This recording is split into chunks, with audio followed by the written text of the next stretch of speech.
Olá, hoje a gente vai mergulhar numa história, quase uma saga, que é a tentativa do Brasil de consertar um dos sistemas tributários mais caóticos do mundo. E que saga! Pois é uma jornada para sair de um verdadeiro labirinto de regras que alimenta a famosa guerra fiscal e tentar chegar num lugar mais simples, mais transparente. O nosso veículo para essa viagem é a reforma tributária, aprovada pela Emenda Constitucional 132. E o foco hoje é o motor dessa mudança, o novo Imposto sobre Bens e Serviços, o IBS. Isso. Com base nos documentos técnicos da reforma, nossa missão é desvendar não só como esse motor funciona, mas para onde ele realmente está nos levando. E é bom frisar que não é uma simples troca de peças, é uma mudança de paradigma. A gente está pela primeira vez em décadas se alinhando ao modelo que é padrão em mais de 170 países, o IVA. O Imposto sobre Valor Agregado. Exato. Só que o Brasil escolheu um caminho próprio, o IVA dual. Isso significa que a gente vai ter duas frentes. A CBS, que é a federal, e o IBS, o nosso foco, que unifica os impostos de estados e municípios. Na prática, então, é o fim de dois velhos conhecidos. Dois velhos e complicados conhecidos de qualquer negócio no Brasil. O ICMS, que é estadual, e o ISS municipal. Estão se aposentando. Certo. Quer dizer, só a ideia de aposentar ICMS e ISS, isso por si só já é uma revolução, né? Com certeza. Mas a reforma vai mais fundo, pelo que entendi. Ela mexe numa coisa fundamental, que é como o poder de criar os impostos é dividido. As fontes falam em competência compartilhada. Exatamente. Isso soa bem, mas peraí. Se a União cria as regras gerais e os estados e municípios definem o valor, quem é que manda de verdade no final? Isso não tem o risco de virar uma bagunça ainda maior? Essa é a pergunta de R$1 milhão e é o coração do novo modelo. Para entender, vamos dar um passo atrás. No sistema antigo, a competência era o que a gente chama de privativa. Privativa. Pensa como se cada um tivesse seu próprio cercadinho. A União, com os impostos dela, os estados com os deles e os municípios também. Ninguém mexia no imposto do outro. Certo. Agora, com o IBS, o cercado é um só. É de uso comum. A União, através de uma lei complementar, vai ser a arquiteta. Ela vai desenhar a planta baixa do imposto, sabe? Definir o que é tributado, como se calcula, quem paga. E os estados e municípios? Eles são os decoradores. Eles escolhem a cor da parede, ou seja, o percentual da alíquota. Ah, entendi. Então a União define o como e os outros definem o quanto. Mas se o dinheiro do IBS não vai para a União, por que ela ainda está no jogo, definindo as regras mais importantes? Aí que está o pulo do gato. E é um debate técnico fascinante. A União entra como uma espécie de árbitro, um organizador do campeonato, para garantir que as regras sejam as mesmas para todo mundo em todo o Brasil. Para não virar bagunça. Exatamente. Sem isso, em pouco tempo a gente teria 27 versões diferentes do IBS e a complexidade voltaria com força total. Então, mesmo sem ficar com a arrecadação, a União exerce esse poder de uniformizar. Ela desenha o campo, mas o jogo e o placar são dos estados e municípios. Entendi a estrutura, mas ainda parece um pouco abstrato. No meu dia a dia, o que vai ter esse imposto? Onde o IBS vai aparecer? A fonte que a gente tem diz que ele incide sobre operações com bens materiais ou imateriais, inclusive direitos ou com serviços. Uhum. Isso é tão amplo que parece que tudo vai ser tributado. E a intenção é ser amplo mesmo. O motivo é muito prático: acabar com aquelas brigas judiciais que custam bilhões e duram décadas. Sei. Tipo aquela do software? O exemplo mais clássico era um pesadelo. Software era mercadoria, com ICMS do Estado, ou era um serviço com ISS do município. Essa guerra do software se arrastou por anos. Com o IBS, essa discussão morre. Não importa mais o que é. Não importa se é um produto na prateleira ou um serviço na nuvem. Se houve consumo, há imposto. A regra é clara. Então, comprar um celular, baixar um aplicativo, assinar a Netflix ou até alugar um apartamento no Airbnb. Tudo isso cai na mesma cesta do IBS. Exato. E vai além. Pensa num influenciador digital vendendo um curso online, ou um agricultor vendendo um crédito de carbono. Situações novas. Exato. Hoje, a tributação disso é uma zona cinzenta cheia de incerteza. Com o IDS, o tratamento é um só. Aquela complexidade de classificar a operação simplesmente some. E aqui vem uma mudança que, para mim, é a verdadeira virada de chave. A tributação sai da origem e vai para o destino. Eu li isso, mas quero entender o impacto real. O que isso significa para a economia do país? Essa é a bala de prata contra a guerra fiscal. No modelo antigo, o da origem, o imposto ficava principalmente com o estado onde a fábrica estava. Certo. O que isso gerou? Uma competição maluca entre os estados, oferecendo todo tipo de benefício fiscal para atrair empresas. O resultado é que a decisão de onde abrir uma fábrica passou a ser menos sobre logística ou mão de obra e mais sobre qual estado oferecia o truque fiscal mais vantajoso. Quer dizer, uma distorção completa da lógica econômica. Precisamente. Com a tributação no destino, o imposto vai para o estado e o município onde o produto ou serviço é de fato consumido. O exemplo do nosso material de pesquisa é ótimo. O da geladeira. Esse mesmo. Uma loja em Belo Horizonte, Minas, vende uma geladeira para um cliente em Salvador, na Bahia. Antes, a maior parte do imposto ficava em Minas. Agora, o IBS recolhido vai ser a soma das alíquotas da Bahia e de Salvador. O dinheiro segue o consumidor. Isso redesenha o mapa econômico do Brasil, premiando os mercados consumidores e não só os polos de produção. Faz muito mais sentido. Outro pilar que as fontes martelam é a tal da não cumulatividade. O material usa uma analogia ótima, a da construção de uma casa, para explicar. É a melhor forma de visualizar. A não cumulatividade plena é o antídoto para o efeito cascata. O famoso imposto sobre imposto. Isso. Na analogia da casa, a construtora compra cimento e paga IBS. Esse imposto pago, ele vira um crédito. Ah, então o crédito é como um vale-imposto. O que foi pago na etapa anterior vira um desconto na próxima. Exatamente, é um vale-imposto. Quando a construtora usa o cimento para levantar as paredes e vende essa etapa da obra, ela deve IBS sobre o valor do serviço dela, mas usa aquele vale do cimento para abater da conta. E isso se repete em tudo. Se repete na parte elétrica, na hidráulica, no acabamento. No fim das contas, o imposto incide só sobre o valor que foi agregado em cada etapa. Isso evita que o preço final da casa fique inflado com impostos escondidos na cadeia. Genial! Mas esse vale-imposto tem alguma regra?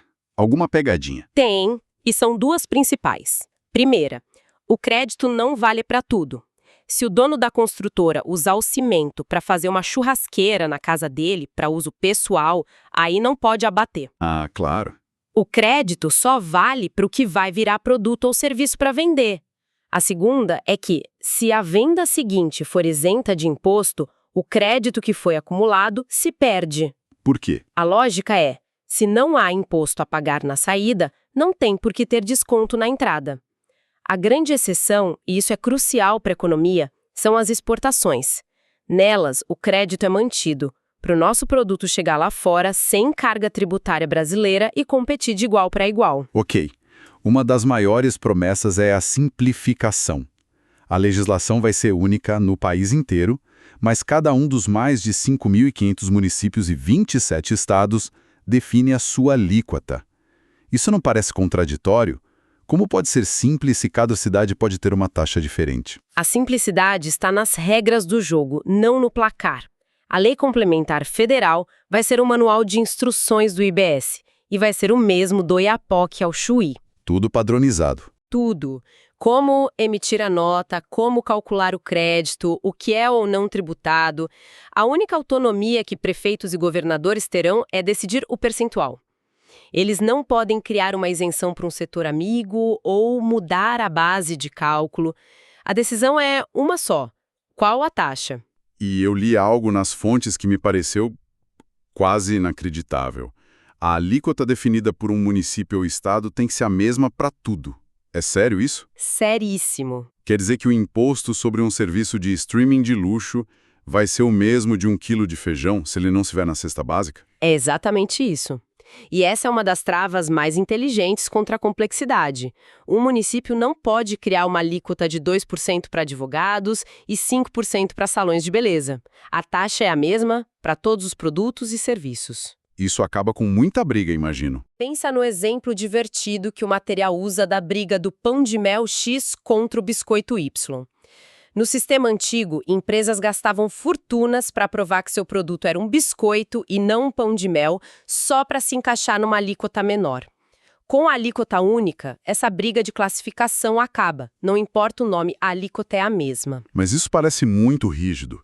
O sistema não prevê nenhuma válvula de escape, nenhuma exceção para setores mais sensíveis? Sim, e aqui é onde o ideal de simplicidade encontra a complexa realidade brasileira. A regra geral proíbe benefícios fiscais, mas a própria Constituição já abriu algumas portas. Temos os regimes diferenciados. Que seriam o quê? Um desconto de 60% na alíquota para setores estratégicos como saúde, educação, transporte público e alguns produtos agropecuários. E a cesta básica, como fica? Tanto de IBS quanto de CBS, uma lei complementar ainda vai definir quais produtos entram nela, com a promessa de considerar as diferenças regionais. E ainda tem mais, né? E ainda tem os regimes específicos, que são regras totalmente à parte, para setores que não se encaixam no modelo geral. É o caso de combustíveis, com tributação monofásica e serviços financeiros, hotéis, planos de saúde, que terão suas próprias regras. Certo, então temos um sistema com milhares de alíquotas diferentes, uma para cada cidade e estado, mas um monte de exceções. Quem vai ser o maestro dessa orquestra para que a música não desafine? É aí que entra o tal do Comitê Gestor do IBS. Exatamente. O Comitê Gestor é o cérebro e o coração de todo o sistema. Sem ele, nada funciona. Vai ser uma entidade pública, mas com independência técnica e financeira. E a missão dele? A missão parece simples de falar, mas é gigantesca. Ele vai criar um regulamento único para o Brasil inteiro, vai centralizar toda a arrecadação do IBS, vai processar todos os créditos e débitos e, no final, vai distribuir o dinheiro para o Estado e o município corretos. Ok. Um comitê parece organizado, mas isso não tira o poder dos prefeitos e governadores. Eu imagino que muitos políticos não gostaram da ideia de entregar a chave do cofre para uma entidade centralizada em Brasília. Essa foi e ainda é uma das maiores tensões políticas da reforma. A solução encontrada para equilibrar os poderes foi criar um sistema de governança bem amarrado. Pensa no comitê como um condomínio com 2 tipos de moradores: os estados e os municípios. Certo. Para aprovar qualquer regra importante, não basta a maioria simples. Você precisa do sim da maioria dos estados, que esses estados representem a maior parte da população do Brasil, e do sim da maioria dos municípios. Uau! É um sistema de freios e contrapesos, então. Exatamente, para impedir que São Paulo sozinho decida tudo ou que milhares de cidadezinhas se unam contra os estados maiores. Entendi a lógica. E dentro desse mecanismo todo tem uma ferramenta bem moderna que chamou a atenção, o cashback. Como isso vai funcionar? O cashback é a principal ferramenta social da reforma. A ideia é devolver parte do imposto pago diretamente para as pessoas físicas, especialmente as de baixa renda. Para corrigir uma injustiça do sistema, certo? Exato. O objetivo é corrigir essa injustiça histórica, onde o imposto sobre o consumo pesa muito mais no bolso de quem ganha menos. A Constituição já garante que essa devolução vai ser obrigatória na conta de luz e no gás de cozinha para famílias de baixa renda. E isso tem um efeito colateral positivo para o governo, não é? Um efeito genial, na verdade. Para receber o cashback, a pessoa vai precisar pedir a nota fiscal com seu CPF em todas as compras. Isso cria um incentivo poderoso para o cidadão comum virar um fiscal da arrecadação. É uma forma muito inteligente de combater a sonegação e aumentar a formalidade da economia. Alinha um objetivo social com um de fiscalização. Recapitulando tudo, então.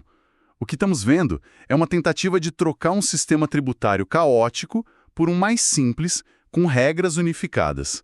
É uma mudança que busca acabar com a guerra fiscal ao tributar no destino e que cria um órgão central, o Comitê Gestor, para administrar tudo. Exato. O que é fascinante nos documentos que a gente analisou é essa tensão constante entre o ideal de simplicidade e a realidade brasileira. A regra geral do IBS é elegantemente simples, quase bonita no papel. Mas aí você olha a longa lista de regimes diferenciados, específicos, exceções, regras de transição e percebe o quão desafiador é aplicar um modelo único num país continental com tantas diferenças e interesses. isso me leva a um último ponto para a gente pensar, algo que as fontes destacam e que me deixou intrigado. É um detalhe, uma única palavra no texto da Constituição. O artigo que cria o IBS usa o verbo instituirá. Diz, a lei complementar instituirá o imposto. Uhum. Isso soa como uma ordem, não soa como uma opção. Qual a implicação disso? E essa é talvez a mudança mais profunda e silenciosa da reforma.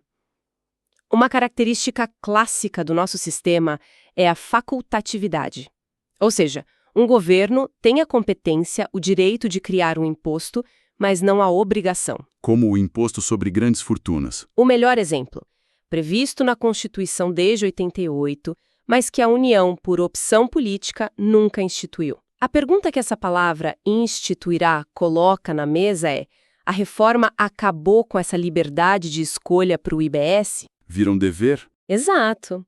Será que estamos caminhando para um modelo onde criar certos tributos deixa de ser uma opção e passa a ser um dever, em nome de uma responsabilidade fiscal mais rígida e uniforme para todos?